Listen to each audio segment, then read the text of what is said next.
สวัสดีค่ะ ในวันนี้ค่ะ มาสอนต่อจากยูนิตที่3นะคะ ก็คือสระ ee นั่นเองค่ะ สระ ee หรือ double e ออกเสียง e นะคะ โอเค เพื่อไม่ให้เป็นการเสียเวลามาดูที่ตัวอย่างกัน ตัวอย่างนะคะคำนี้นะคะอ่านว่ายังไงเอ่ย แปลว่าเห็นค่ะ แปลว่าเห็นหรือแปลว่าพบนะคะโอเค มาดูค่ะ s ออกเสียงเซอร์ค่ะ ee ออกเสียง e ค่ะ เวลาสะกดออกเสียงตัวนี้นะคะเซอร์ e c ครั้งนะคะเซอร์ e c ไปคำที่1กันค่ะเราเขียนคำศัพท์ก่อนนะคะคำที่1ค่ะ เขียนคำศัพท์เสร็จแล้วควรเห็นตัว th ค่ะที่เป็นตัวสะกดค่ะ ตัวสะกด th ตัวนี้นะคะเด็กๆยังไม่ได้เรียนค่ะ th ออก2เสียงค่ะ มีเสียงกับเสียงนะคะ ซึ่งไม่ได้ออกเสียงต่อเต่ากับดอเด็กหรือเสียงกับชัดเจนแบบนั้นนะคะ แต่จะออกเสียงแบบพ่นลมออกเอาลิ้นแตะที่ฟันหน้านะคะ แล้วออกเสียงถ้าเป็นพยัญชนะต้นส่วนมากจะออกเสียงเนะคะ ส่วนมากถ้าเป็นตัวสะกดค่ะ จะออกเสียงเหมือนเสียงนะคะ แต่ไม่ได้นะจะเอาลิ้นนะคะ แต่ที่ฟันหน้าเหมือนกันค่ะ เสียงว่าเอาลิ้นแต่ที่ฟันหน้าพร้อมกับพ่นลมออกมา อีกทีนะคะ ตัว th ออกเสียงค่ะเสียงที่1ก่อนนะคะเสียงนี้นะคะต่อไปค่ะ เสียงที่2ค่ะ เสียงนี้นะคะโอเค เพราะฉะนั้นมาสะกดคำที่1กันค่ะทีค่ะเป็นเสียงเธอใช่ไหมคะเธออีอีกทีนะคะเธออี teeth อีกครั้งหนึ่งค่ะเธออีแล้วก็ the teeth เขียนคำอ่านนะคะ เหมือนเป็นตัวดอเด็กสะกดนั่นเองนะคะ เหมือนเป็นแม่กฎนะคะแต่ไม่ได้ออกเสียงนะคะ ไม่ได้ออกเสียงนะ ออกเสียงกับเสียงเสียงพ่นลมออกมาค่ะ เอาลิ้นแตะที่ฟันหน้านะคะเด็กๆดูอีกครั้งหนึ่งนะคะ ตั้งใจฟังนะคะเธอ e the teeth เอาลิ้นแตะที่ฟันหน้าออกเสียง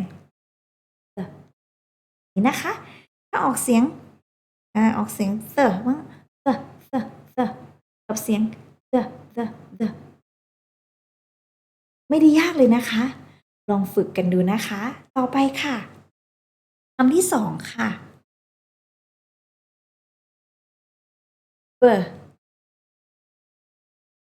b ไม่มีตัวสะกดนะคะขีดแดดไปเลยนะคะตั้งค่ะ e b คำที่3ค่ะ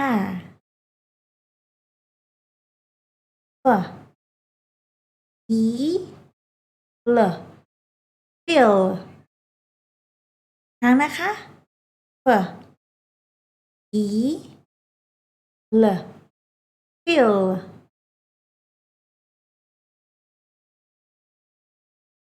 คำที่4ค่ะ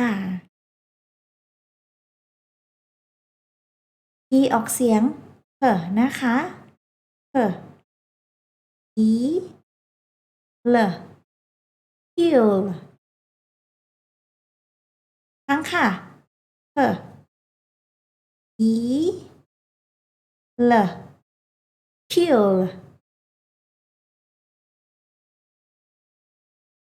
คำที่5ค่ะ h ออกเสียงนะคะ อีเลเนลอีกครั้งค่ะอีเลเนล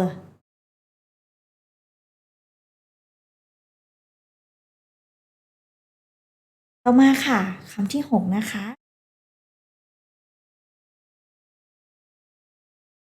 เจออีเ jeep อีกครั้งค่ะเจออี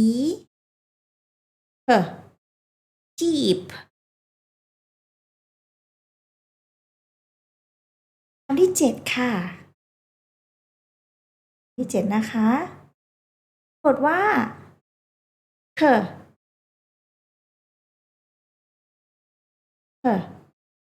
keep ครั้งค่ะเ e keep ค่ะโอเคต่อไปค่ะคำที่8ค่ะ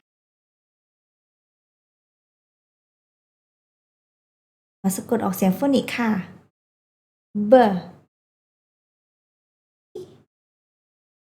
b beef แล้วนะคะ b e b beef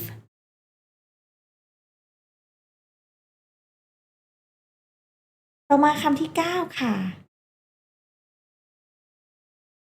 m e t meat มันง่ายมากเลยใช่ไหมคะเด็กๆคะอีกครั้งนะคะคำที่9 m e t meat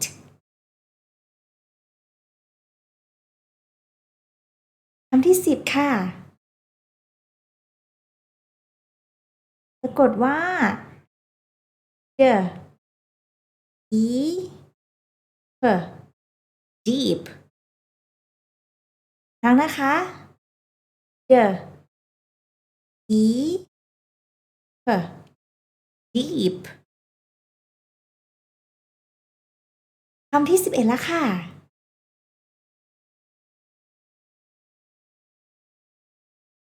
l